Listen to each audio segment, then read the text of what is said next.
Yes, people. We are back live. We are back live on the Sarcasm City TV YouTube for another Manchester United Chelsea Spurs show. I know you normally get this show on Saturdays, but because we didn't do one last week, that's why you're getting it on the Friday instead of the Q&A, people. So please keep all your comments and questions Manchester United, Chelsea, or Tottenham related. Obviously, the Tottenham representative talking that Tottenham talk representative is in that building. Yes, in the building. Sorry. Yes, Jez. What are you saying? You good? Yeah, I'm good, Wilson. You already know. Uh, everyone in the chat, let's bump up the likes as well. Already over 20 of you lot in the building, which is big. Already over 20 of you lot in the building. So let's bump up them likes. Share this across the socials. Share it from Sarcasm City TV socials. On top of those two things, make sure you subscribe to the channel, Sarcasm City TV. We also have one of the Chelsea representatives in the building. Ballers at the bridge representative. Surf is in the building. Also, yes, Surf, what are you telling me? You good? Good, man. I've calmed down since the terrace, so I'm good, man. Yeah, I know you were sleeping. I know you were sleeping. We're gonna get into that. What they were saying was, I tried, but they weren't even trying to hear it from. They weren't even trying to hear it from me. You know what I'm saying? I'm like, no, this is outrageous. And Terry asked the question again. You know what I'm saying? Just to make sure. He asked the question again. But Surf is in the building as well. Big up to Ed. Says big up the man them. United for Life says big up to everyone in the city of Sarcasm Facts. Hey, Jacob, now we actually have some squad depth. You know what I'm saying? So I will shout you when I need a Spurs representative because it was just Jez. You know what I'm saying? Like if there was Jez wasn't here, there was no Spurs. So we don't have strength and depth. You are Harry Kane, fam. You are Harry Kane. You'll say like let's face it, man. He's just a Spurs fan in name only, man. He doesn't really care. Do you know what I mean? You know what I mean? Can you blame him? my god! No. That's the thing. He's got other clubs to watch, so you know. I don't blame him. I think we've all been there at points where we've just had it. We're just sick of our team, and we're just like, I don't even want to see you, watch you, man, play or see you, man. I'm so glad we're not playing this weekend again. We are not playing this weekend again. Oh, yeah, he played Tuesday, yeah. 2 weekends in. I've not enjoyed 2 weekends in a row for months. Oh my god! Even international practice, it's glorious. I don't know what to do. Look up United for Life, who says Everton lost last night. I'm sure it's good news for Chelsea fans. Chelsea ain't getting relegated anyway. They're not. Now we've got too many points. I said no, we're not. You're a joke, man. You're a joke, man. You lot continue to get your questions in as well. United for Life still trolling. Says all Chelsea fans will be keeping an eye on Leicester City versus Everton on Sunday. That's a big game, though. All jokes aside, that's a big, big game. I think that's Monday. I think that's Monday because Everton played yesterday. So yeah, Monday. I should know it's Monday. You know why? Because I've put it on the watch along list, so I should really know. Good. This. Yeah, on the Twitch. I do like that because it'll be trash football, and I do obviously, but I do like trash football. So you know, it's one of those. You know what the crazy part is though? Leicester actually play. Actually, I tell a lie. I don't watch Leicester like that. But from highlights, and I did watch their last game against Leeds. They actually play a good brand of football. They just had very little going into the final third. Like outside of Maddison, it was who played on the left. It was Barnes on the left. Can't remember who played on the right, and it was Ian Nacho. Ian Nacho played up front. I can't remember who the right winger was. Dewsbury Hall. Who was it? No, it wasn't Juice. That's gonna bug me. I'll have to Google that. But then when we made the changes and Tete came on and Vardy came on, there was more of a cutting edge, and I was just on Maddison watch as well. But Leicester City Everton. I'll be on both Maddison versus Onana. Two players I actually want to see at Old Trafford. I'm saying going pretty much head to head because he's going to operate them spaces, even though Idrissi is the deeper midfielder. But we'll see. Big up to Star-Lord as well. I'm sure there'll be questions about this. RSV says Qatar bid went in. Once Man United get Qataris, it's game over. Big up to Victor.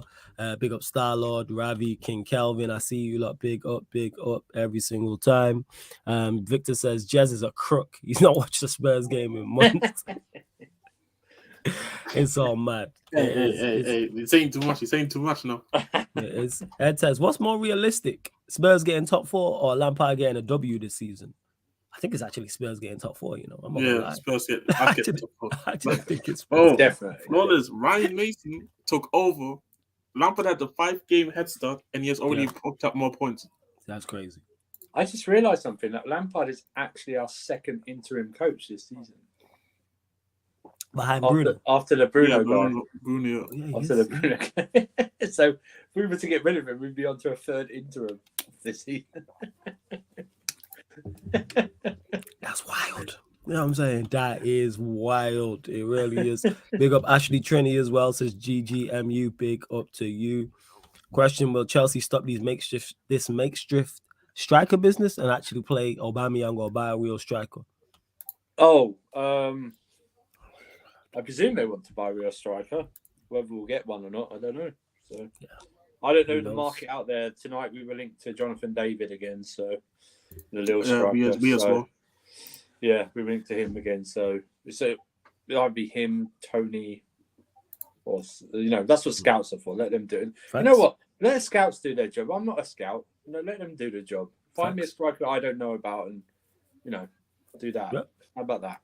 Because we're getting to that point now where because the season's coming to a close, where the rumor mill is gonna go crazy. That's where we're at. Where Manchester United, Chelsea, Spurs, all the rest of the big six clubs are gonna be linked with absolutely everybody. Like it's gonna go into a mazza. Di Matteo was still I've seen. Go on, fam. The one of links I've seen like with us is crazy. Like, I mean, obviously Jonathan David literally popped up the other day. We get linked with fucking players from the Southampton. I think it was somebody. Salisu, I think it was. And obviously we got links saying that we are really very advanced with talking to Maddison.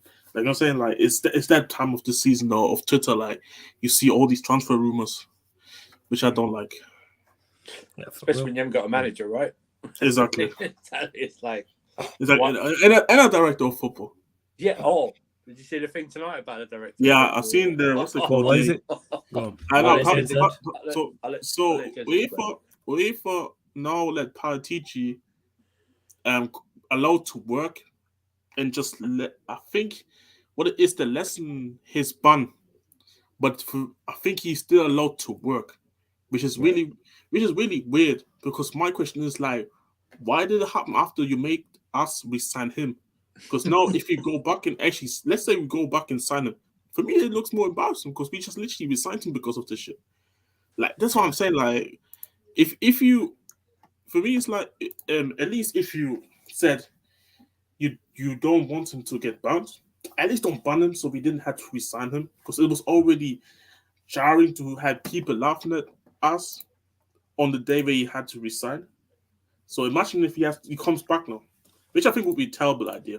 For me, it's one thing where like I feel like whoever the next manager is, you kind of need to propose the idea of actually, are you fine with him coming back as well? Like, you know what I mean? Like, I don't want him just to come back just because there's already a good relationship. But I don't even think he's gonna come back anyway.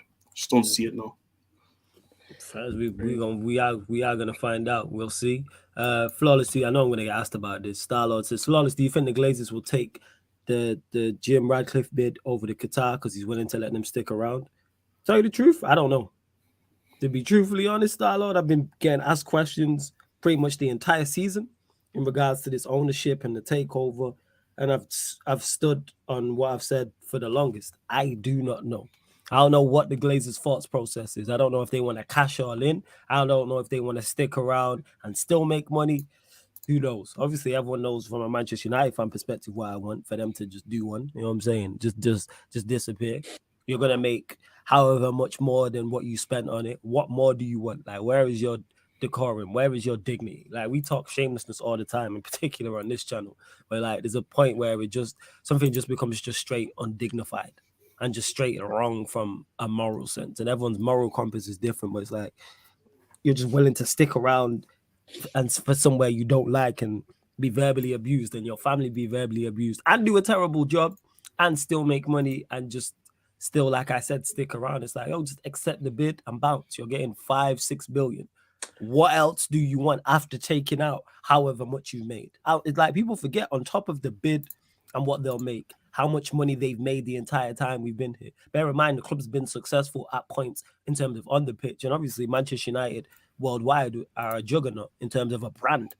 It's like, what else do you want type of thing? But I don't know with the Glazers. I legit don't know. I'm unsure. By the way, did you see, because somebody actually sent it to me like the other day, do you know about the Glazer clause?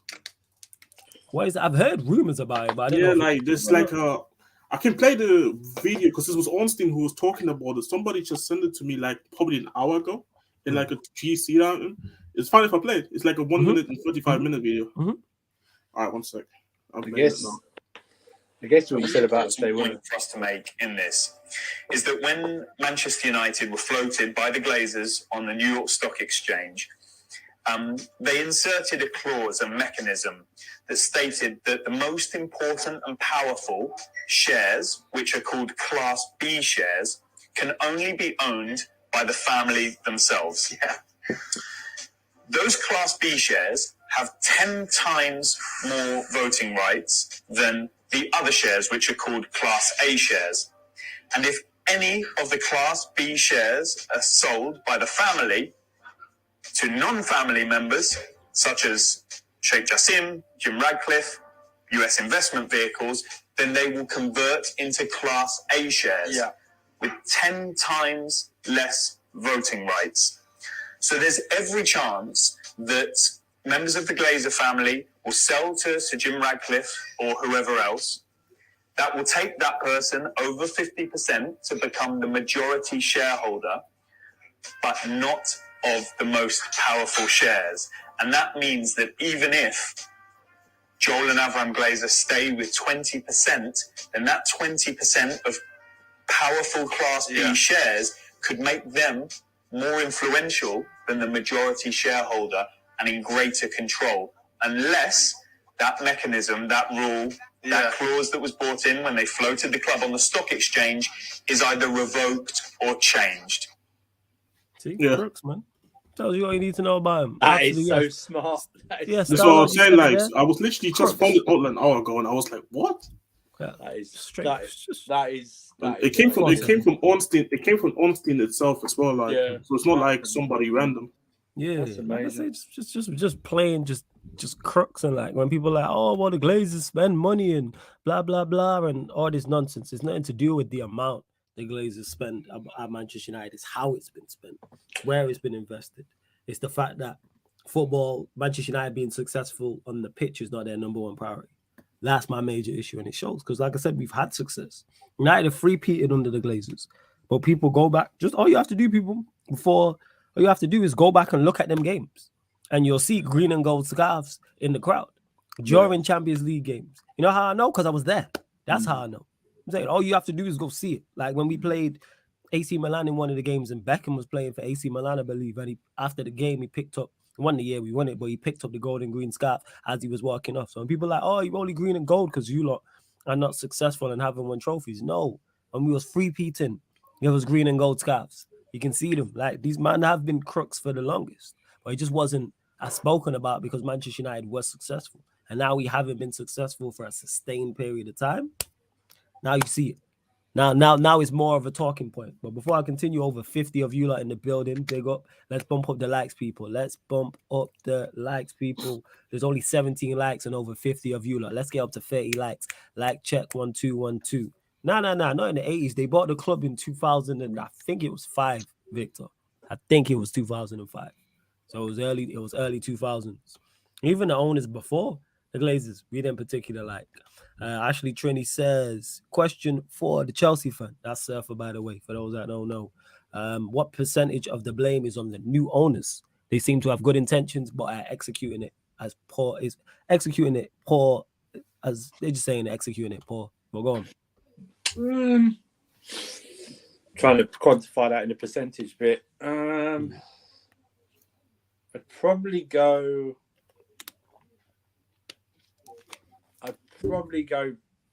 50%, 50 to 60%, because you can't get away from them. You can't give the managers and players off the hook. Do you know what I mean? Yeah. Because no matter what, they've still got their job to prove.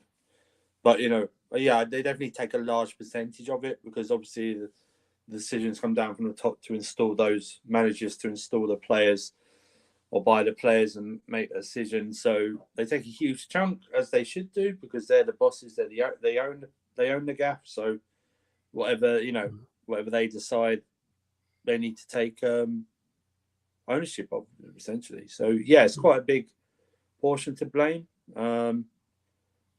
But yeah, it doesn't. They're not going to get. They don't take that. For me, I know some people like to blame them for everything. Mm-hmm. For me, like you say, look at your mob, the Glazers. You hate the Glazers, right? But you had Sir Alex Ferguson. Your players did bits. They've done bits under them. Do you know what I mean? Previously, so however bad the Glazers were, I know the last 10 years or so, it's sort of been a very more lows than highs. But the previous 8 years before that, it was a very successful period in your history. So thanks. The decisions come down from the top. It affects everything from the top. You know, when the empire that Sarcasm City is, Flawless is the king, right? All the decision he makes, it's a big job will be down to him, what he does with this platform, right? Whoever he brings on, whoever he decides to collab with, stuff like that, results of that, it's all going to take ownership, good or bad. Hopefully all good and no bad stuff. But do you know what I mean? I've made mistakes, but overall good. Exactly. You know what I'm saying? We're learning on the job. They're just late for that. We already got your replacement lined up in that American Spurs fan. But no, I try on this. Yeah, try on this, sure. Yeah, no. It's a big percentage. I don't know what to put it in. It's a huge percentage, but I want to get. Listen, I want to get onto the terrorist thing today, man. I know you want to discuss. I don't know what happened, to be honest on that. I'll let Surf explain, but I was on. Shout out to the terrorists, big up Terry, the whole hierarchy. I was on the Top 6 show. Make sure you check that out as well. And just before you get to this, I want to say this. Let me get to this. Hold up. He said, so it's Flawless's fault when Ryan is on the chat's crap Thursday. It's still #Flawless out. Hey, 1, he was Jan's bringing. 2, he had a purple patch and then got signed and then just fell off. That's what happened with Ryan in it. So if you want to blame anyone, blame Jan in it. Blame Jan City. She is the one to blame because he got on, was calm, had a phenomenal purple patch. He was like interim Ollie. That's what he was. You know what I'm saying? And then he got the job permanently and then he just sucks. But shout out little bro Ryan anyway. But yeah, Chosen One said here, Winter Surfer, did you see them guys in the football terrace talking about Lampard's legacy? They're a disgrace. I thought it was wild, Joe. I did. I saw it. Flores knows I see it. I was messaging for it and I sent it in super chats, man. You got have hope. I swear he's never taken those glasses off in 10 years, so I don't know what you can see. And then you've got the British knockoff Bangers and Mash version of Troops TV Czar on there without the wig. You know, him on there, saying, they have to look at Lampard's legacy, player legacy sideways because of this thing. And it was like, listen, you have to separate the two now. There's no way that what he's doing now will ever taint his 13 years as a player for us, what he did on that pitch. Agreed. That was just outrageous what they were saying. It was a disgrace that they said that. And I was like, I was raging, man. The problem is I didn't want to spend more money on super chats. That was my problem. I was sticking to the thing, but it was like, I don't understand this. It's like, okay, I think we can all quantify this as I think most Chelsea fans would agree he's our worst manager in our history, right? No problem. Yeah, I have no problem. I'm not debating that ever. But it's like, I know you had sort of this discussion with your fan base of Ollie, right? Like what he did, managing to take away from his legacy as a player. And you just can't do that. You just cannot. Me personally, I separate the two. I don't look at Ollie any different as a player. No. Yeah, you just cannot do that. You cannot. I mean, Lampard's our greatest ever goal scorer, so we take that away. He's the best goal scoring midfielder, definitely in the Premier League history. Whether in Europe and the world, you want to discuss that further, no problem. But the highest goal scoring midfielder in Premier League history. I mean, a midfielder. Do you know what I mean? It's like he's won multiple titles. He won the European Cup. He's won everything, nearly everything with us. I mean, it's been 13 years of glory, and you want to take this second stint of a 6 to 8 week period over 13 years. Are you out of your goddamn mind? You're going to have to look at him sideways. Well, as a manager, no problem. He's a disgrace as a manager, an absolute disgrace as a manager. But, it's just ridiculous that some people are calling his legacy of his playing career into this. Like he wouldn't get a statue or something. Man deserves a statue. Do you know what I mean? He's our greatest ever player, greatest ever goal scorer. The only thing that would take away from his legacy from us if he did something really bad, and I'm not even talking about relegation. I'm talking something real, like a crime or something that was so abhorrent, you'd have to go, whoa. That's why it'd have to be something outside of football. That's why, in my opinion, John Terry, as much of a legend he is at Chelsea, he for what he's done outside of the game, he goes down notches. He's not He doesn't break my top 5 anymore. He used to be in the top 5, solid, no problem. But he doesn't because of what he's done. He's brought my club in to disrepute, and Lampard hasn't done that. So separate the two. You know what I mean? He's a shit manager, but a great player. He is now. He's the example of that. Now, this modern day example of great players do not become great managers or good managers. He's that. Because what about Steven Gerrard? Steven Gerrard won a league title in Scotland. Whatever you think about Scottish football, he won it in Scotland. He stopped Celtic winning 10 league titles in a row, which is a big thing up there, and they went undefeated. Do you know what I mean? So you can do that. But it was like the guys on the terrace, it was like, oh, bring Roman back. It was like, dude, you do know that they signed a 10-year contract, that they can't sell the club for 10 years.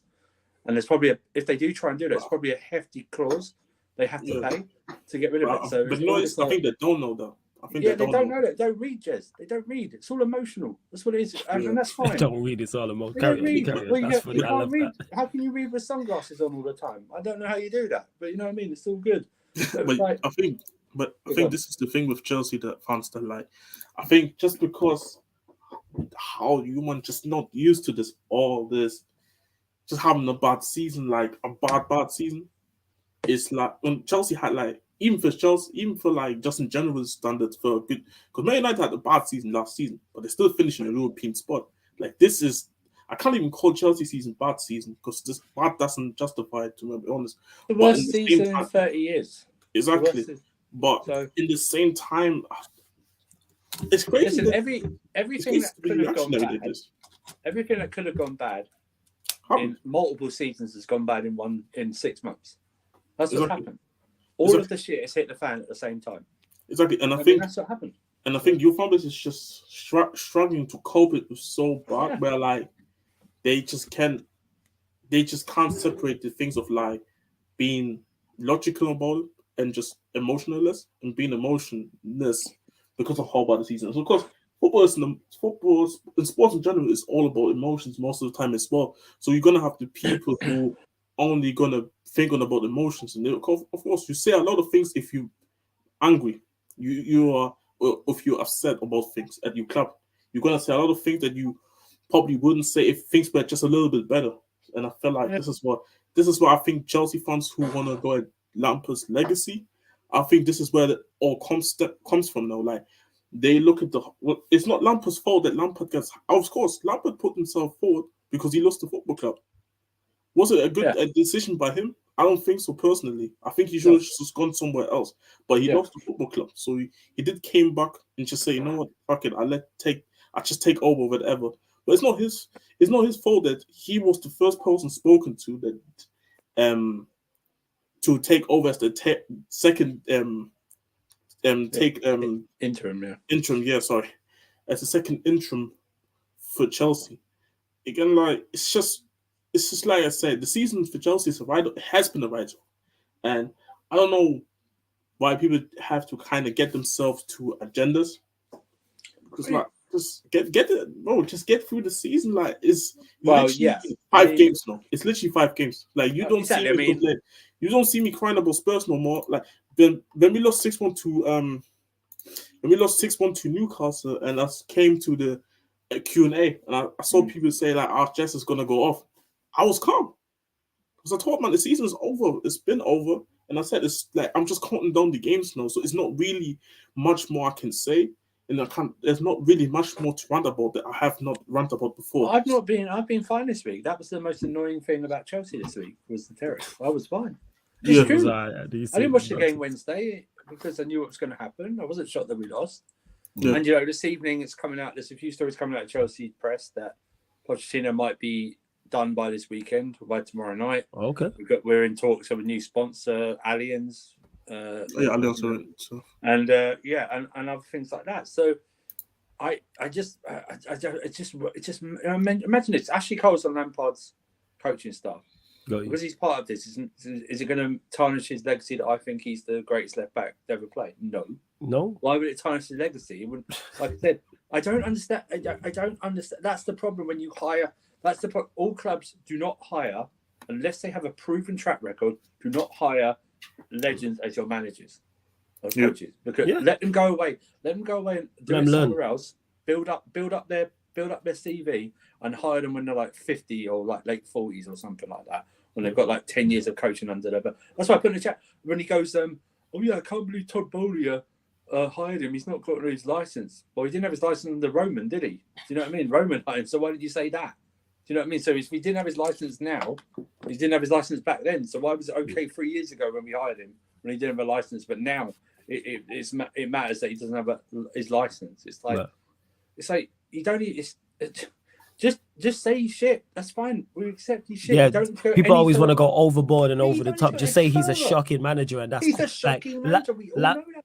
Yeah, Lampard gives you enough evidence where you can literally just butcher him from a man. You don't have to go overboard. I say this all the time. People always, it happens a lot with United. Whenever we lose or draw, people go overboard.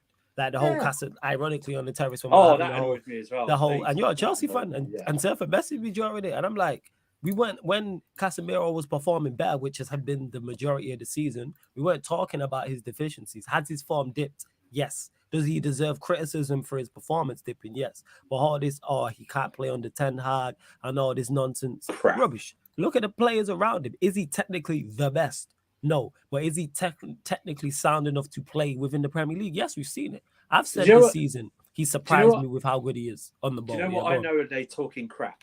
Because we all know when you don't rate a player, you mention their price tag. Okay? You mention it. Every man. I don't hear when someone criticizes Casemiro, I never hear them go, "Oh, he was a bad £60 million purchase." They never mention the price tag whatsoever. So it's just to force something. Man, who can we go against? Because actually, everyone knows we don't really like Bruno, so we can't go against him. So we think he's just overblown anyway. Both their central defenders are out, so we can't go against them. David De Gea is like, we know he's a good shot, but he's rubbish, and he's had a bad week, so there's no point doing that. Luke Shaw's playing centre back. Whatever. Who else have we got? Rashford. Well, actually, Rashford's actually playing well, so we really can't go against him. Sancho actually had a good game the other day, so we can't actually go against him. Eriksen's just come back from injury. It's Casemiro, of course.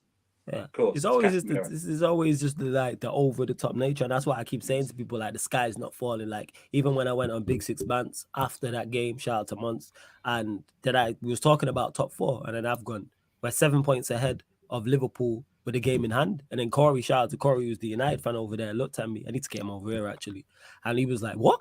I said, "Yeah, we are 7 points. We are 7 points clear of Liverpool with a game in hand." He was like, "Oh," I was like, "See," I said, "Corey, don't pay attention to outsider and rivals, because the way certain people was moving, like Liverpool were 2 points behind us with a game in hand, or 3 points behind us same games played. We are 7 points clear with a game in hand over them. Like United for Life did brilliant maths, something I struggle with. If Manchester United win 4 out of their last 7 games, we finished. No one asked for your input. We finished in the top 4. Like we finished because United, when he did it, I was like, "How did you do that?" And then we did the maths. I had to go to the calculator.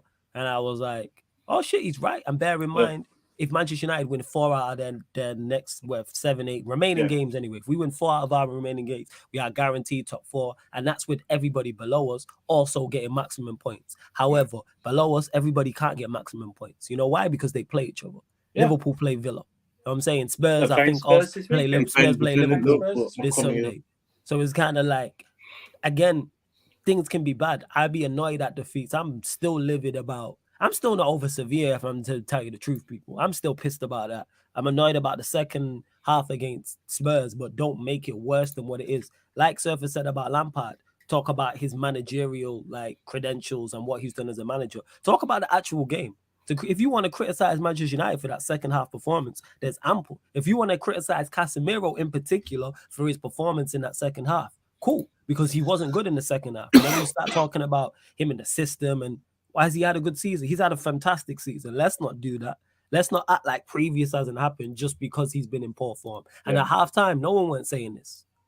No one was saying nothing at halftime. Because we was fine. We was balling out. And then we fell off. But yeah, Star-Lord, of course, Casemiro's top tier. Without doubt. Big up to Marcel as well. Says, bless up, flawless. You held it down on the terrace. Like, 2 things can be true. You can have a good season, but also be disappointed by a result or disappointed by a number of results. Like, for instance, if we get beat in the FA Cup final, it's a disappointing end, in my opinion, to a good season. I'll just be like, oh, fuck. It's got beat by City in the FA Cup final. It's still been a good season, though. But will I be pissed on the day? Absolutely. I'll be pissed on the day. But we got to win 4 of our remaining games. and that's with everybody below us getting maximum points. We don't finish in the top 4, that's on us. That's why I'm not worried or concerned about it. You lot continue to bump up the likes, please. There's over 60 of you lot in the building. We're at 29 likes. Get us up to 40 likes, people. Make sure you subscribe to the channel, Sarcasm City TV. Of course, keep all your questions, Manchester United, Chelsea, or Tottenham Hotspur related, please. If you super chat, we'll get straight to your comments and your questions. Link for the membership is also in the pinned comment, people. Many great perks, including how to get on the channel. All the watch-alongs on here are members-only comment section. So if you want to comment on that, then you have to join the membership. That's just me giving back to the members. The link is in the pinned comment, people. But yeah, I thought it was wild what them lot was saying on the terrace, and then Casemiro and stuff like that. But yeah, it's all mad. It was Prime had a comment. I wanted to get to his hating ass in it. One sec. Big up Prime though. Big up. Here it is. Let's see. Because this guy talking, I'm gonna spin you with this. It's like 1 second. Because he said, and who hired Yan then? Yeah, exactly, your fault. One, Yan is very good content creator. Thank God she's not here, because I would never say that to her face. I never, but she's fantastic. And 2, you and all the rest of you lot love it when Yan's on the channel. So don't do that. Because when she's not here, you lot be like, where is she? Yes, Prime. I know you love Yan being on the channel too. Don't do that. Because anytime she's here, you show up. You know what I'm saying in that? Don't do that. Don't do that. Plus, it's very diverse because she's a City fan, so you know what I mean.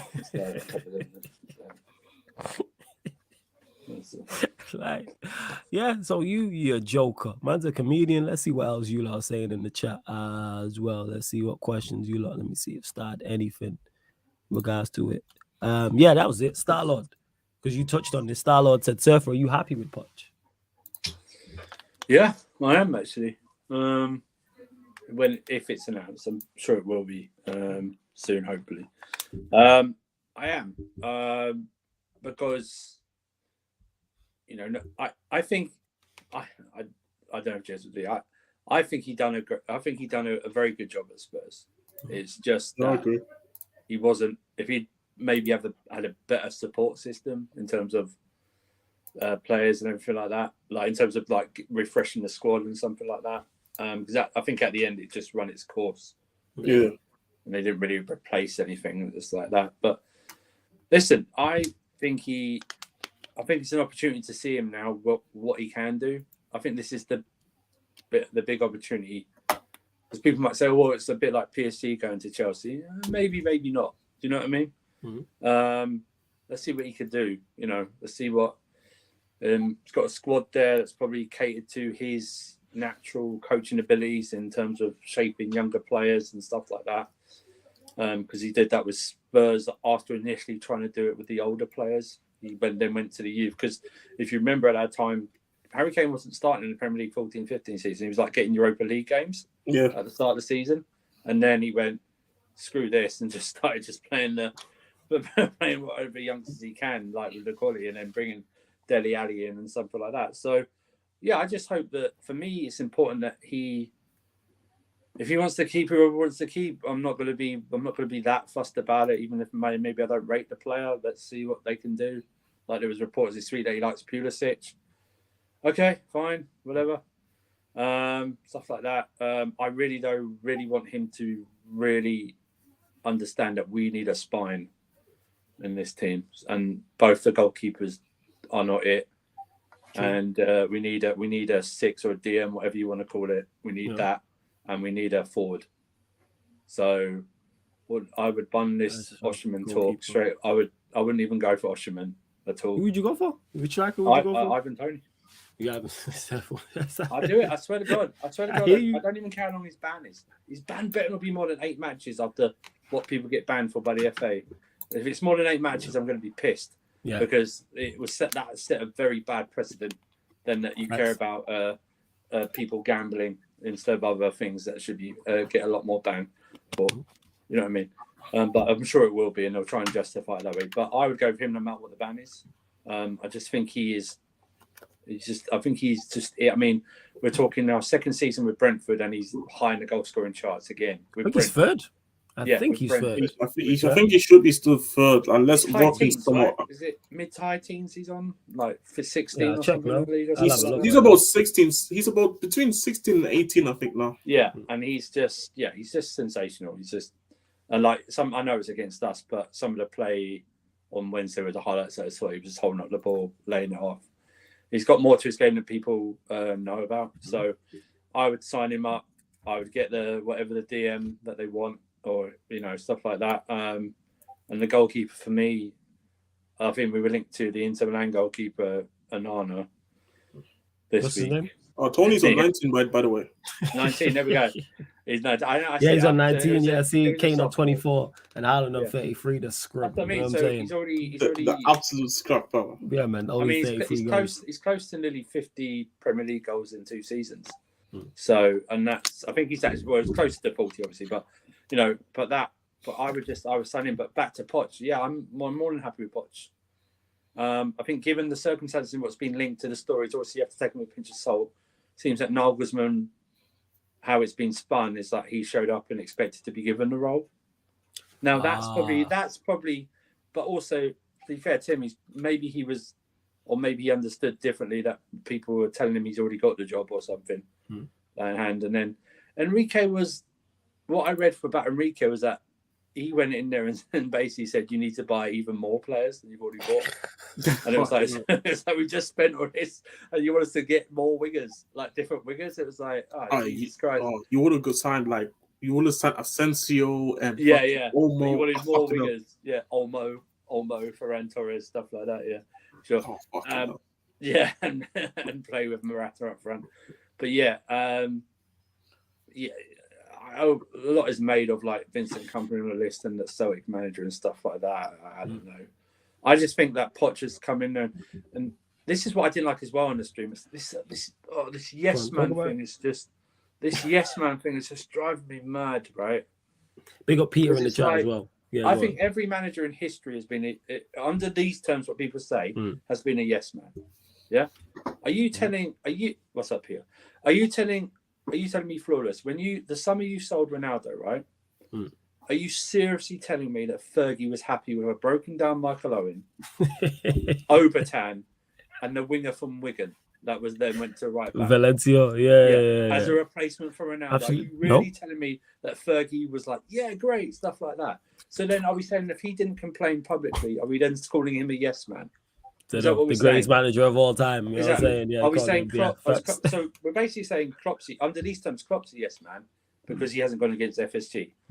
Are we saying that Pepper Man City has been fine with everything there, and or was he fine at Barcelona when they bought them Zlatan? I don't think he was, but he went with it. I mean, this is what I don't. It's like this whole thing about yes man. I don't even know how it got started. I really don't. Imagine this.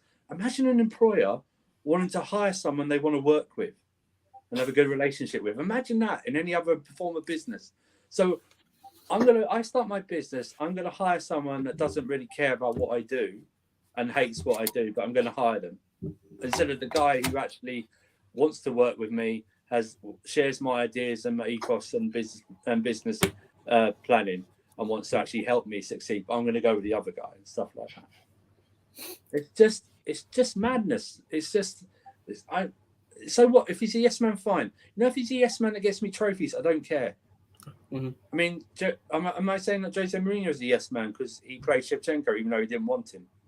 I know he didn't want Shevchenko. He did not want Shevchenko at all, right? So we're saying Ancelotti's a yes man because he played Torres.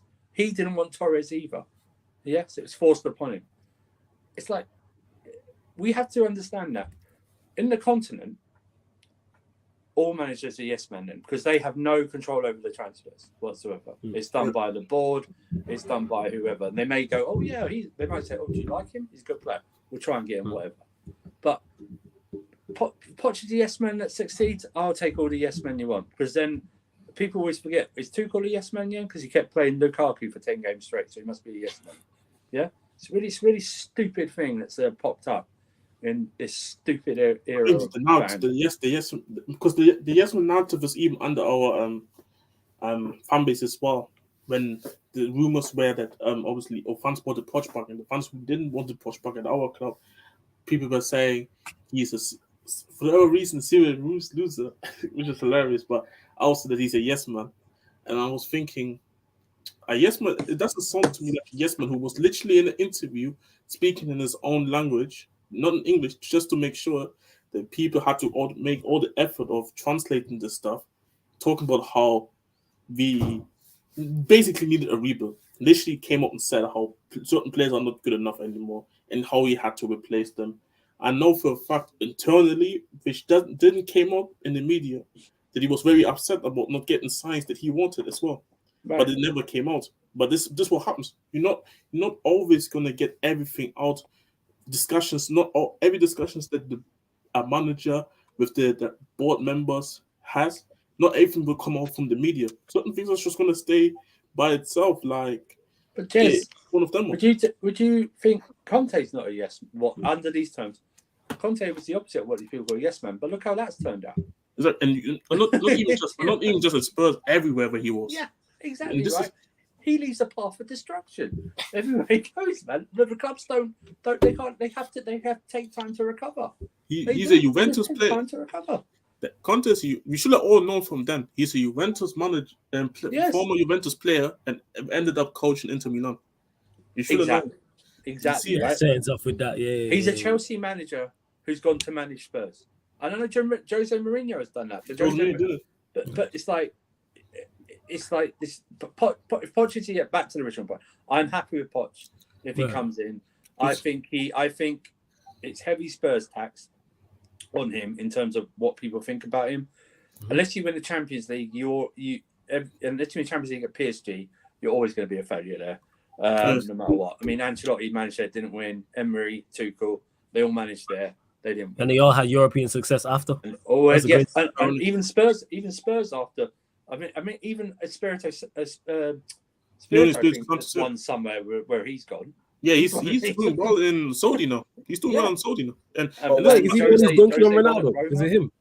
Yeah, I'm not sure if it was against Al Nassr, but I know he was. I think he did. I'm not too sure, but he's doing surprisingly well in Saudi. And this is the thing. I wanted Nuno out after 3 games. You already know, Flores.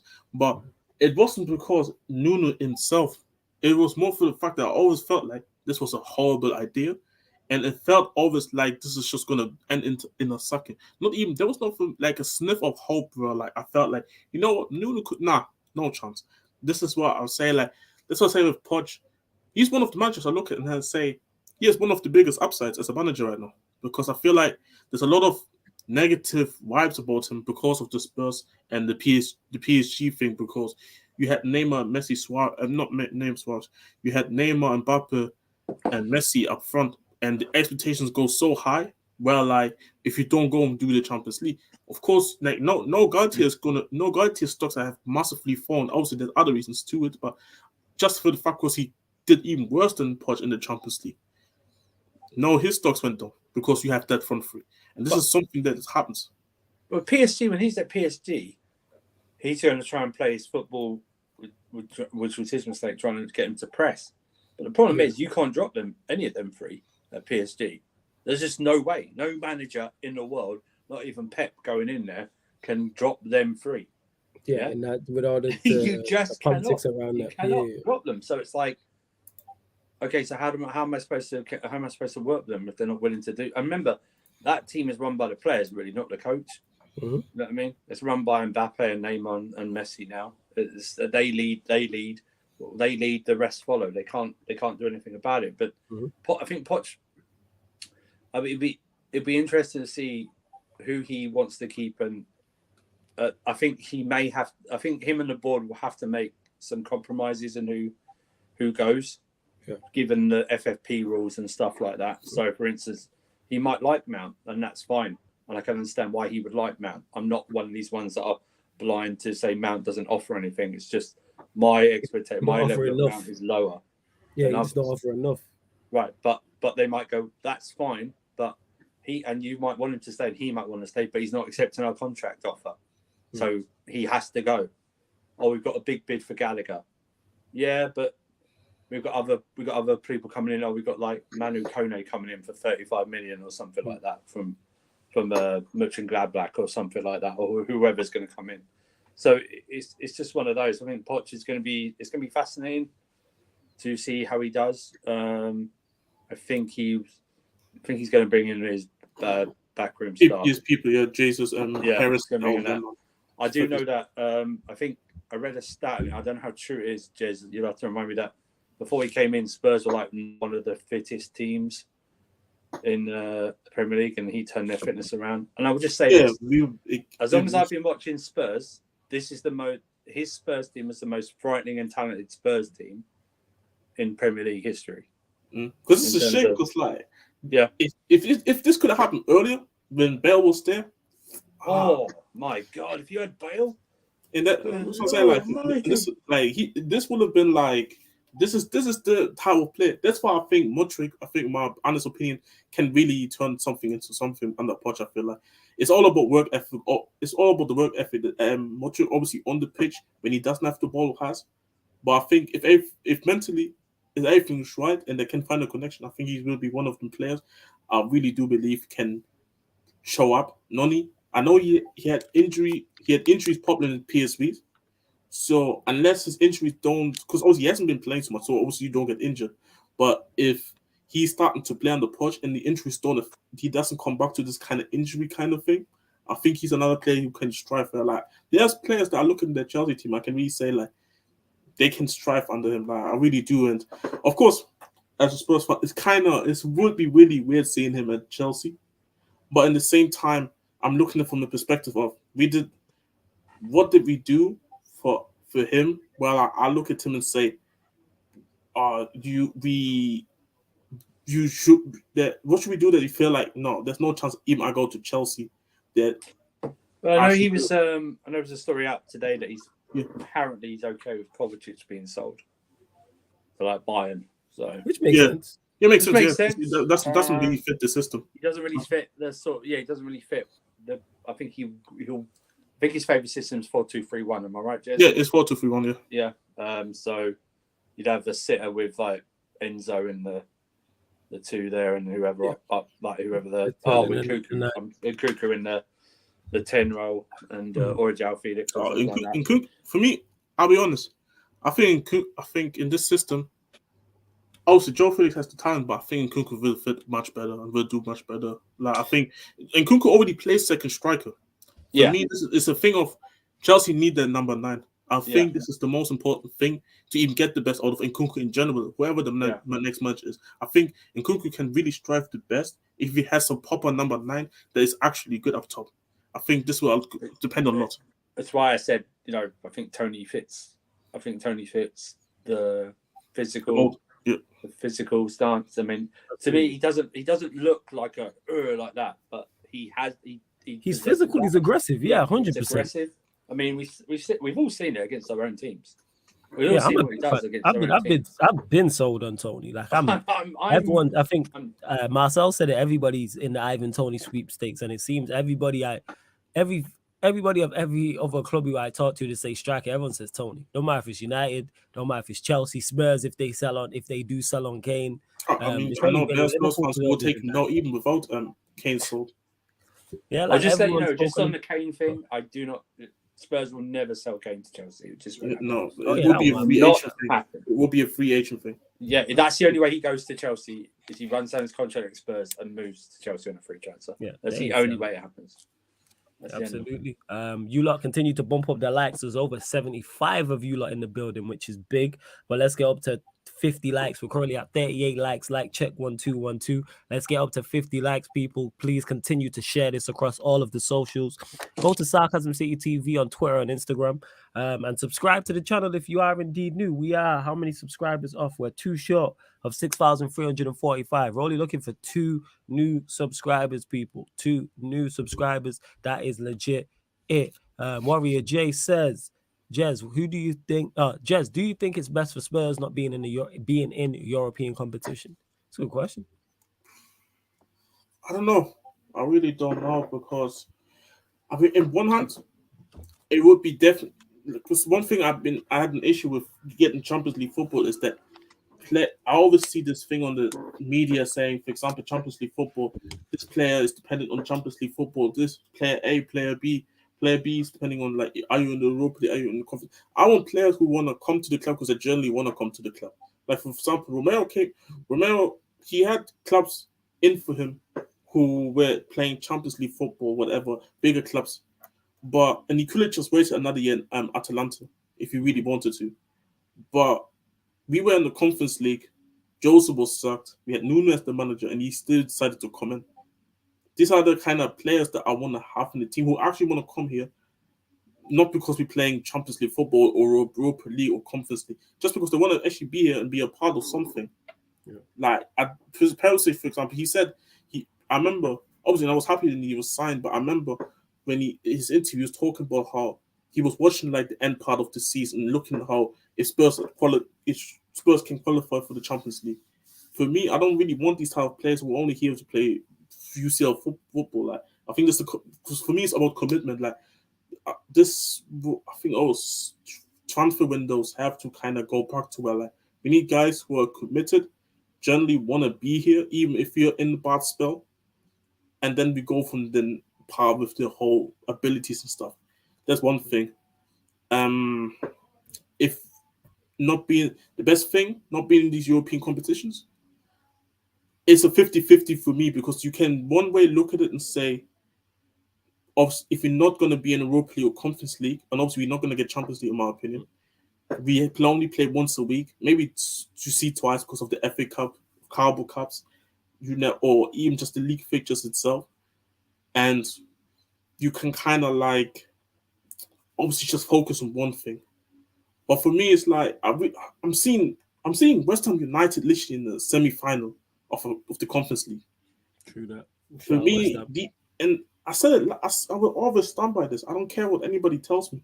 I truly believe under Jose, we could have won the Europa League. I really do. The team was good enough for me. It's just that the team fell off. I felt like the team fell off at that time in the Europa League. For me, I'm sorry. I generally believe we could have won that trophy if everybody would have just fixed up there. And you know what? Let's gather together, because you can see, Zagreb, in my opinion, we should have never lost that away tie. Never. But you can tell the players were just done with Joseph from there. Nobody wanted to track back. Nobody wanted to go and have a fight. And ironically, our team has been improved since then. We have better players that even if certain players decline, I still believe like if you're going to be in Europa League or Conference League, I still we can push on for those trophies. Now, I always say if there's opportunity to win a trophy, do it. Like, generally, try your best. Especially if Kane is going to stay for another season and Levy doesn't want to sell him. You might as well try and go and win one of these cups. So I think it's two ways you can look at it, to be honest. If I had to choose, I think I'd take the Europa League. I take the Europa League Conference League, even if people don't like it. I mean, it's another way. It's another way where I can even look at it. First, it's another way to get a trophy. I think the competition is much easier in those competitions than having to play against teams here in England and Mark. And I think another benefit is as well, you can let some of these younger players that we have actually get minutes, and this kind of allows you to kind of see where they're at, because in the Premier League or even Carabao Cups, we don't let these younger guys play because managers don't believe they're at that level to play. But I think Conference League, Europa League group stages, even in knockout, depending on the opponent, they can all play. So I feel like there's just benefits to it more than negatives being in there. Yeah, Fez. I'm saying I fully get what you're saying, man. Fez, and there's nothing wrong with thinking that. Nothing wrong with thinking that. Like, I legit believe Spurs are like that. Should be the aim, is that if you're in the Conference League to win it, if you're in the Europa League to win it. I'm still pissed my team didn't win it this season. If you could take one player from each side, who would it be? It's a good question, actually.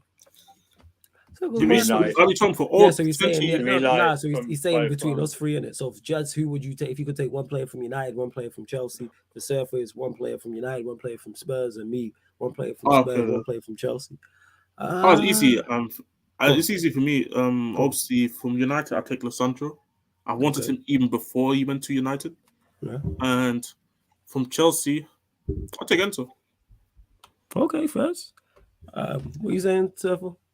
From Spurs, it's Kane. From United, it's Casemiro. Very simple. Yeah. For me, from Chelsea, this is tough. You know what? Be Reece James, despite injuries. If I take one player from Chelsea, I'm taking Reece James and sorting that out 100%. And then from Spurs, even though I've criticized him and said I don't want to take him at a high price point, Harry Kane, it would be. That's me. United, Spurs, Americas. I'm taking Enzo from Chelsea and Lissandro for me. Makes sense. That makes perfect sense. I get what you're saying there. Let's see what else you lot are saying. Continue to keep your questions rolling in, people. Please just keep them Manchester United, Chelsea, or Spurs related. Yeah. Hey, Brian, what's it called? Never ever. I was never Jose out, Brian. So I don't know the first time. It's not my first time I've been defending Jose. I was never Jose out because one reason that I felt like in my opinion, we let him down. I felt like he had to go, but I was never Jose out because I knew already there were bigger issues. When you're in DOF, obviously Steve Hitchen wasn't a DOF, but he was like the head scout or something. When he flies to Italy, Flows, what type of shit do you see where like your head scout or director of football flies to Italy to try and get the deal done for a player, comes back and then gets somebody from the championship? And it's not like you fly to Italy to get somebody. You're getting a top player. Like we were getting Skriniar, comes back and gets me Joe Roden from the championship. Like, come on, like this is why I felt like, Jose was back more than Poch in my opinion. But the way he was getting backed was bullshit. That's why I'm so critical on Conte, because Conte, at least, Conte was never angry about any of these signings other than Jed Spence. Yeah. I fully get what you're saying, fam. I really hear that. I do. Nah, 100%. And to answer Marcel's question about, yes, NBA watch-alongs tonight. Yes, there will be NBA streams all on the Twitch schedule. You can check it out and see. But yeah, 1 a.m. people. So just under half an hour from now, we'll be live on the Twitch. So basically, as soon as this stream finishes, that stream will start. We'll be live on the Twitch for Golden State Warriors versus Sacramento Kings Game 6. That's 1 a.m. start. And then following that, 3:30 a.m., all UK times, will be the LA Lakers versus the Memphis Grizzlies. Both Game 6s, both home teams looking to go through, both the away sides looking to keep the series alive and take it to Game 7s. So yeah, man, have been asking about this. Make a starting 11 between Chelsea, Manchester United, Spurs. Who are you taking? All right, goalkeeper. Who we going with? All three goalkeepers on. Yeah, all goalkeepers. Yeah, who we taking? When Surf is back, we'll do this question. When Surf is back, we'll get his input as well. That's a good question. Because Matrix asked it and somebody else asked it as well. So yeah, we'll get to that. Remind me, people, before we close out. 100%. How much would Tony be? I'd probably say 60, 70 million. Yeah, I think probably so. Probably 60, 70 M's. Something like that. 60, 70 M's. Somebody checked up his wages on some stream, I think it was. Yeah. I think Tony's like less than 30K. Yeah, he's not going to be on big money at Brentford. It's not going to be on but it's still crazy though. 30K. Because he probably signed a deal before. I know. Before he signed a deal in the championship. But even then, have guys like Richarlison stealing 11. Like, you know what I mean? Like, if I'm Tony, you give me the big contract. I'll see Richarlison getting more money than me. Yeah, it's wild. It's wild. Luke, we'll get to this. Get over to the Twitch. You know what I'm saying? So Luke asking any NBA questions, get over to the Twitch for that. Make sure you go follow the Sarcasm City TV Twitch, because you don't get the same content as you get on the YouTube. So download the Twitch app if you don't have it. Sign up for free using your email. In the same way you watch and comment on YouTube, it's the exact same on Twitch. And then all the NBA content is over there on the Twitch. All the NBA watch-alongs, all the Courtside Commentary podcast, which is the basketball podcast, is all over there, people. Continue to bump up the likes as well. How many likes we're at? We're at 43 likes. Get us up to 50 likes, people. And subscribe. We've hit the first subscriber mark. Now we're looking for 5 more subscribers. Get us to 6,350 people. We're looking for 5 more subscribers. There's over 70 of you lot in the building. I don't know how much you've seen it, but we haven't even spoke on it. Tottenham 2, Manchester United 2. Thoughts on the game, Jess, even if it's only highlights you've seen. United, I've seen it. United dominated completely the first half, and obviously you can argue that Spurs had like a couple half chances where they could have scored, didn't take the chances, but United was overall obviously dominating the whole half. No debate. I see obviously second half momentum shifted. Ten Hag, I think, made like 3-4 subs at some point early in the first half. Yeah, during the second half. Yeah, second half. Yeah, that's what I mean. Like he did that, and then we just took control. And when you have guys like Harry Kane and Sunder, you're gonna get opportunities then to go and score. But then also Perisic, good cross in. Obviously, I don't know what Richarlison was doing there. Like, why flopping in the air like a I don't know what. I'm not even gonna go there. Like, but very good finish by Paul. Very good finish. Like, I don't think people understand how hard it is kind of like getting the outside of the boot like that and kind of find an area to kind of get it into the goal. When you, because I saw another angle, I was like, wow, that was actually a good finish. And then obviously, yeah, Kane, Son should have scored another. Son, that one sitter. This is why I kind of think Son kind of declined, because even though I think the system's been asked, I look at him and say, like, your finishing gotten worse. Because that chance before we scored, that Son had and he missed. Son last season or 2 seasons ago scores them. That was a beautiful ball by Kane. I don't know how Son missed it. Because I didn't watch the full game, obviously. So when I watched the highlights, and I was like, I thought that was the goal. I'll be honest. That's it. I thought that was the goal. And when he missed, I was like, what? How did he miss? I couldn't believe it. I couldn't believe it. Miss. So obviously he redeemed himself with the top and really good ball by Kane again. This is gonna be trust me, when Kane leaves, that's all our main creator go. That's all our main goal scorer and main creator gone. So we will have to do a lot of things. Whether it's gonna be in the summer or the summer after. Our person would like it to be this summer. I would just generally take less money than Levy apparently wants, just to sell him to United, so there's not a chance that Chelsea can get him in the free. This is just me though. But yeah, man. What more can I say? Really, we got a point finally. I'm happy that Ryan went with the back three instead of Stellini going for the back four against Newcastle for whatever reason. Do I want Ryan Mason as the manager? No, but I do think there's a potential with him as a manager. But he needs to go and trying to find his trade somewhere else. Like Spurs is literally at the moment in time, Spurs is literally the graveyard of fucking managers, not just players anymore, managers. So this would be a terrible idea, and I don't like people trying to compare it with the Arteta situation. Like I know, Arteta this was his first job at Arsenal, but still. Arsenal at least they spent money, but even if it's shit, they spent money. We kind of don't even spend money like that unless we have to. So it's one of them. But now Liverpool up next. I don't expect Anfield.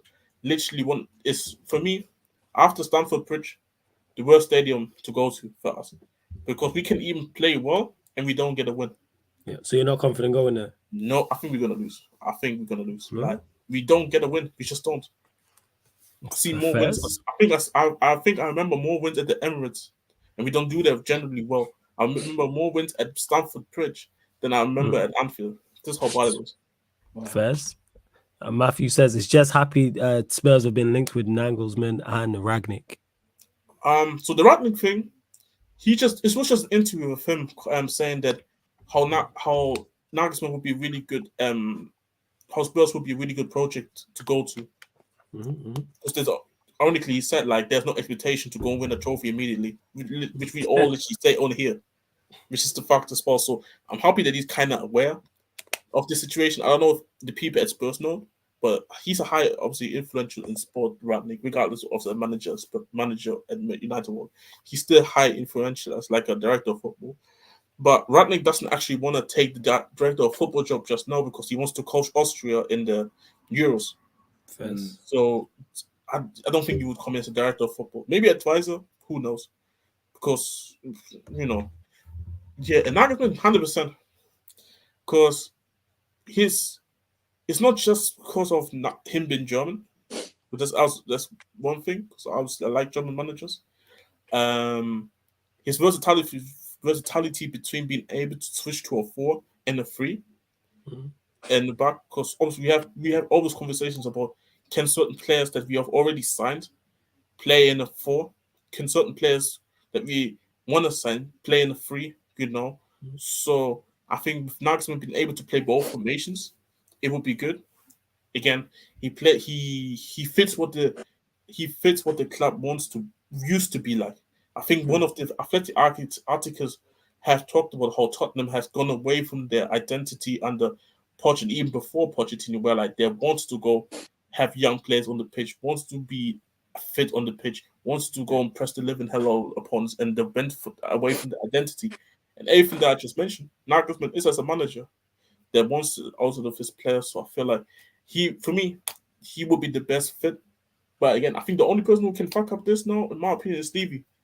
He's the only person who can fuck this up because I feel like it looks like Nagelsmann would take the job under the right conditions, obviously. Obviously Bayern, they want to get him off their books as well. So for me, is really generally speaking, the only person who can fuck this up is literally Levy. And if this doesn't happen, whoever's going to be the next option will already come with a negative because the whole fan base want Nagelsmann. Obviously, since Potter's probably going to go to Chelsea now. Okay, we're going to find out. And we'll get back to this surface now so we'll get back to this United for life. I know Matrix asked it as well. What would be the best United, Chelsea and Tottenham combined lineup? We said already the goalkeeper is going to be we're saying De Gea? I think De Gea. Unless you want to say Fraser Foster. We're going Foster. Now De Gea though, like fuck it up. Right, De Gea, right back Reece James. Yeah. Centre backs Martinez, Thiago Silva. Yeah, sure. Yeah, in agreement with that. Like that's what I'm thinking. Left back. None from Chelsea. Well, none from us. I think it's probably between. Yeah, we have to go Luke Shaw. Yeah, let us know in the chat, please, people. Give us who's the left back. You know what I'm saying? We've gone Luke Shaw, but if we get more votes for someone else, then we'll do that. And actually, that being said, doing this, if you super chat people, whoever you super chat gets in the team. But it has to be United, Chelsea, or Spurs player. If you super chat anyone to get in this team, then they're in the side. So we've got currently De Gea in goal, Reece James right back, Luke Shaw left back, Martinez and Thiago Silva as centre backs. Midfield, what we saying, Casemiro, Enzo? Yeah. Enzo. Oh, fucking hell, that would be great midfield. Who's in the 10? Fucking hell. Oh shit! Who is it? I mean, Bruno is it João Felix? Is it João? Oh god, no, he doesn't create. Oh, bro, like he's Bruno. Aesthetics only. Like, I'll be honest, I can probably count you more Bruno good performances than João Felix. If you take away the flicks and the nutmegs, really and truly tell me how many good performances João Felix had. Nah, you right. Right, I said that. That's all good. So we're saying Bruno in the 10. Left Rashford.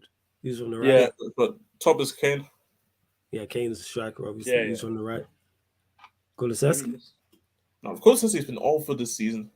Awful. Sterling? Anthony? I mean, Anthony, yeah. I'll take Anthony. I think he's doing the best. Fine. Actually. Let me just tell you right now, this team could be trained 6 months by Klopp, and City would still smash them out of the park. Yeah, it's not good. It's not a good team. It's not a good team. I'm putting players in there I want rid of out of my club. You know what I'm saying? That's Silva, Leacher, Shaw, Cass, Enzo, Bruno, Anthony, Kane, Rashford. Yeah, what? It's a case in some of the lessons. It's a case of who's less shit. Yes, he said who's less shit thing. It really is. It is. And you know what's crazy? This could legit be the front three some people want to see for United next year. Anthony, Kane, Rashford. I don't like it. That could be our front three. I don't like that. I'm sorry. With Bruno, it could be our front four because Bruno could. Oh no. Yeah, because you might not gonna replace Bruno. I just hope you know. Nah. Yeah. I agree with that. I'm just saying this is just added to my Kane thing. I'm not trying to see Bruno, Kane, Anthony, Rashford. Anthony would be on the right. He'd put Bruno out there on the right. You know what I mean? Casemiro, Ericsson, one other in the middle, stuff like that. You know what I mean? But actually, I want to before you go to any, I want to quickly go to United before you go. America. Just big up for the super chat from Jacob. You gotta let us know which wing, Jacob. Is he left wing or right wing? Let us know. Oh, you can only play left wing, like right wing. No, but it's him, so you can add him, have him as Oh, okay. I forgot this super chat. Yeah, we can cheat. No, we can cheat because then we can put Rashford up top and put Kane in the 10. And then you don't let's put Bruno. Yeah, Bruno. Yeah. Something left hand. Yeah. There we go. Hey, big up, Jacob. Yeah, go on. What are you saying, James? What Jacob said, I think at 12:44. I mean, this is pretty much what I said last time when I was on here. I think I'm just talking about in terms of like just if you had to choose a manager, but even then, I would be happy with Nagelsmann, but I can't get. I would be happy, but I can't get excited because because of how shit everything else is, and literally in the order. We have no director of football. We have no technical director.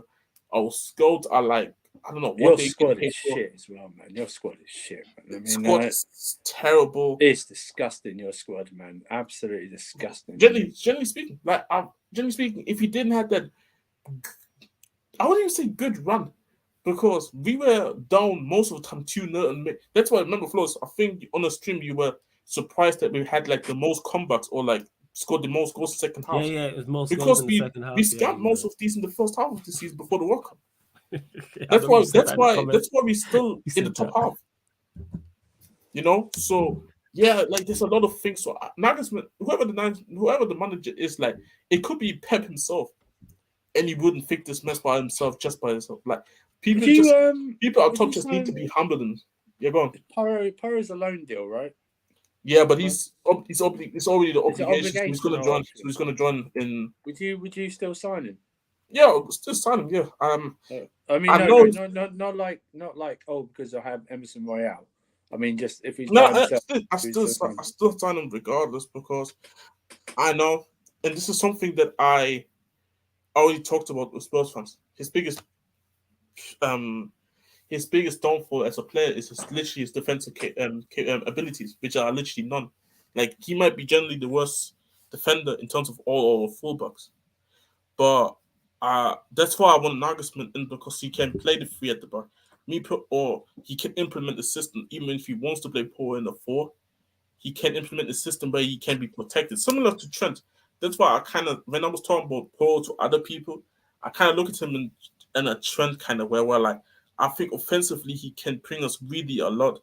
It's just the defensive side of his game where it just lacks a lot and needs a lot of improvement. So of course, when you come into a team where we defensively already shit. We have Romero, who wants sometimes to be a headless chicken at times. Yes, I mean, against United he had a good performance, but I've been waiting for that Romero for a minute. Then you have Eric Dyer. Then you have Luis in goal. Then you have Longley. The way Bruno did him, I can't believe Bruno didn't score after that. The right winger, whoever the right winger is this season, don't support the midfield. It's literally getting overrun in the midfield. Of course, I feel like he's always going to get overrun, and he's just coming into a very shit situation. But I feel like there's a player there. I think in terms of offensive wise, there's a player there. So we have to see it. He's going to be a Spurs player anyway. So nothing that we can do. But that's why I've been talking about how even if Emerson gets sold, we need to get somebody in anyways who can play at right back. And there is a balance between like an attacker and like, even if he's not a supreme attacker, even if he's just above average in attacking, but is also above average in defending, I'm happy with that. No, first. Yeah, Prime, I seen what you sent me. I checked the DM. We spoke on Casemiro earlier. Like, people are just not the brightest. That's all I can say about that. Why don't I like Kane? It's not a question of not liking Kane. I think Kane is world class. Kane is world class. No, it is. The game's just moved on. The game has moved on. I keep talking about it. It's not like a broken record. Pace and power. It's an athlete's game in 2023 at the highest level. And if you play in the front three, in particular in the Premier League, whether that's central, whether that's left, whether that's right, whether that's all 3 or 2 out of the 3, if you don't have pace and power, your other attributes have to be exceptional. Don't get me wrong. Kane has other attributes that are exceptional. But I just don't want a non-athletic, non-mobile striker.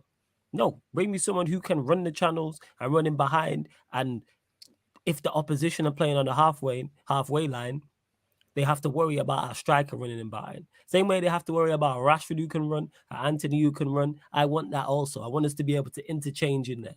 I want give me mobility. I'm about mobility. Kane is top quality.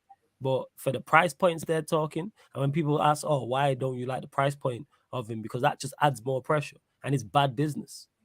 Why is it okay? Oh, just sign him anyway. Like, no, that's bad business. Why are we signing a 29-year-old with 1 year left on his deal who supposedly wants to leave for 80, 90, 100 million or north of 100 million? And plus, people talk about his mentality as well in regards to on the pitch and like games on the pitch. He should have won Spurs something. Should have. He's had ample opportunity. Why is Jamie Vardy won more at Leicester? I don't know what his mentality is. We don't know. And even then, take Spurs outside England. Yeah, like, England as well. Don't know what England had enough opportunities to do so. That's why I don't like when people do trying to use always like Spurs as making us always do. Obviously, we've been at fault for a lot of players not making sure these squads that Kane has been in being even more suited where like even he could have gotten rest and put a backup striker there, for example. But let's be honest, like be honest. Like we had opportunities where we could have done something, whether it's in the Carabao Cup or whatever it's in the FA Cup. Like there were, we had leagues literally there. We lost the league to Leicester. No, and I think his mentality though is to break the Shearer record. Yeah, I think that's what he wants to do. That's what he doesn't, because Bayern Munich wants him. This is the number one option for Bayern. Yeah, but he doesn't want to leave England. He wants to break the Shearer record, wherever that is. Yeah. Before he probably puts that before even winning a trophy now. Thinking about it.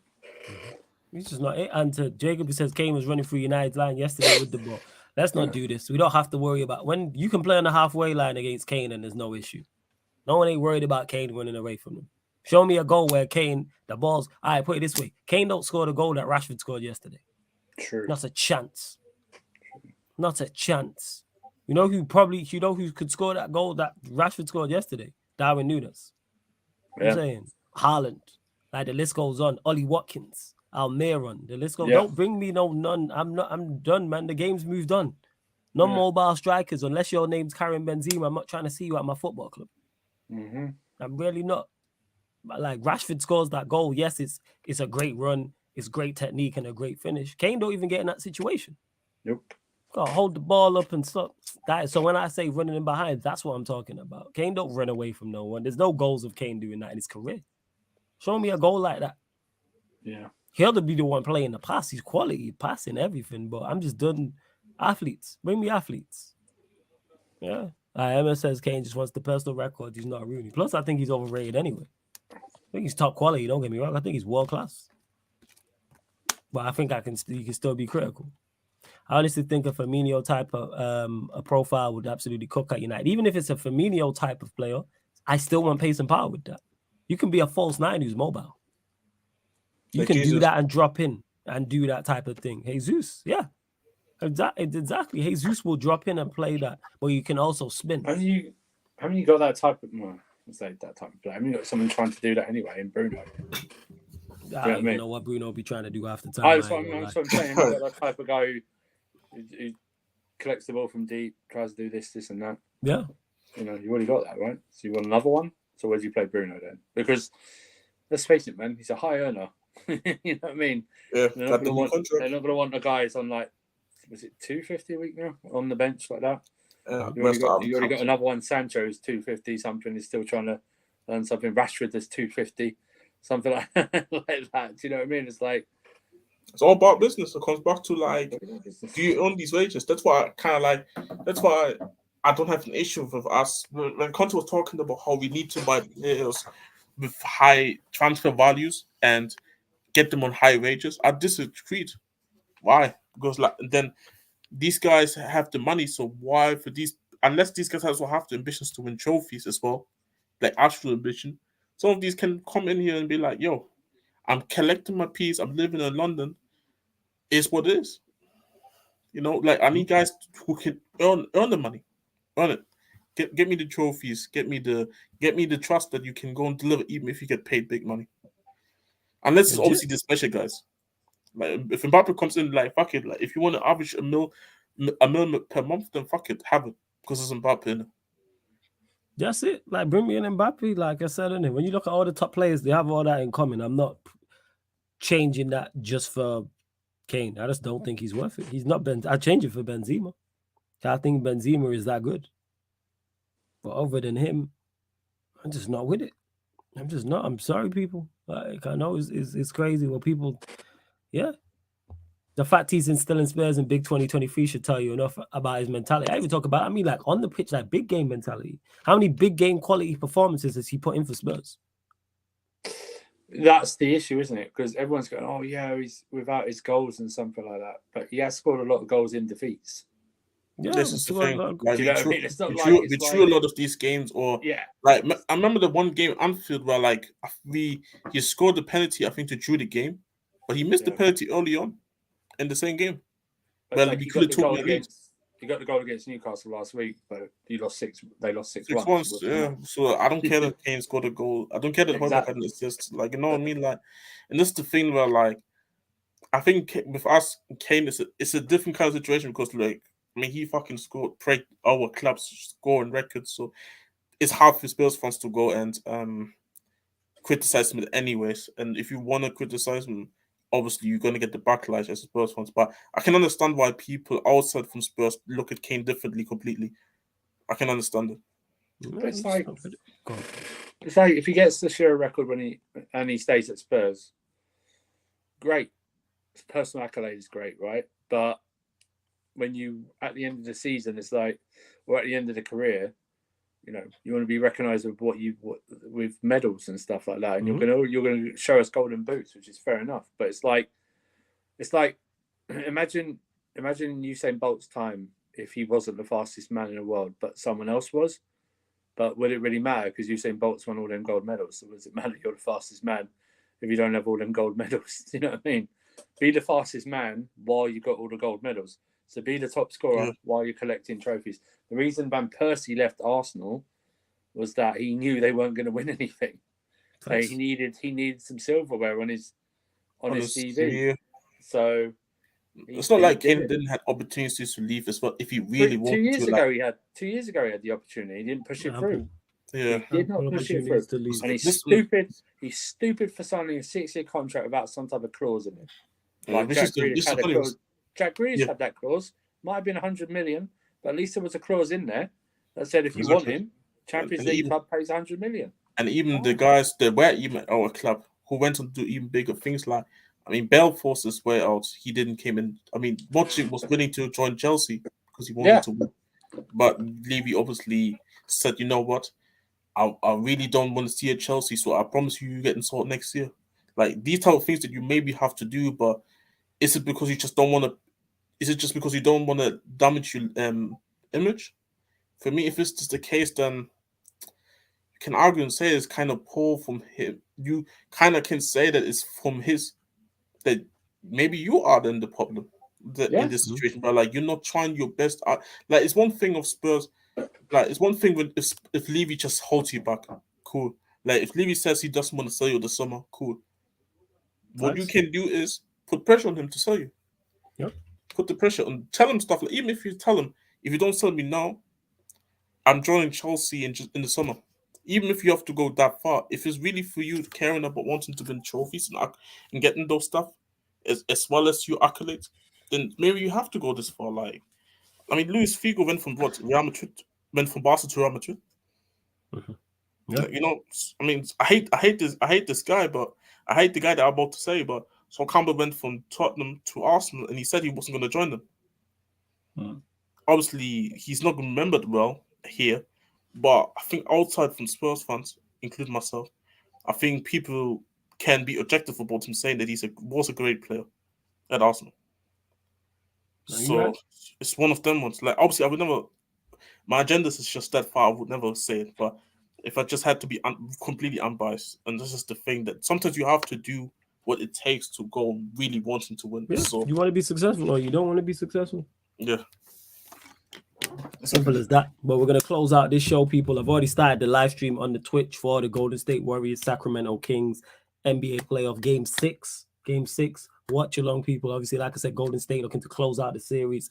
The Kings looking to take it to a game 7 and win tonight. So everyone who's here, if you're an NBA fan, make sure you get over. Even if you're not an NBA fan, get on. You want to learn about the game, head over. Or if you've got more footballing questions, because we answer footballing questions during the show anyway, you know what I'm saying? So make sure you head over there to support. Make sure you hit the like button here. Make sure you subscribe. Big up to everyone who's listening on audio platforms as well. Salute to you lot, real ones, and everyone who just continues to support as well. Like I said, I've already started the live stream on the Twitch, so that is running. So you can head over to the Twitch right now, and it is over there. It's going on over there, people.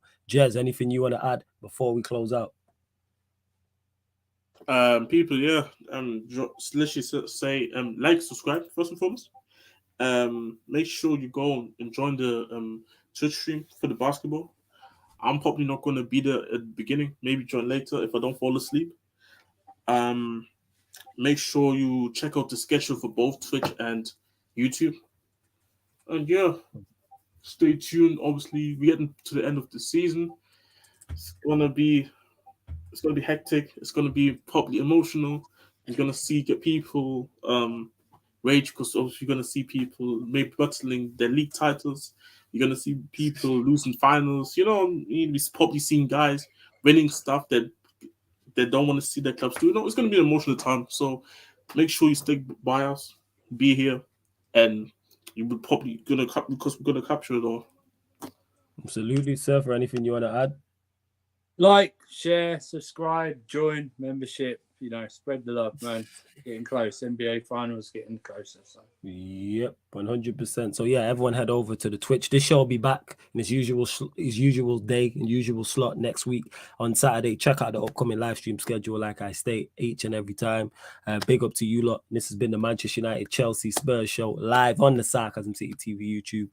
Thank you very much for tuning in, and see you lot on the Twitch.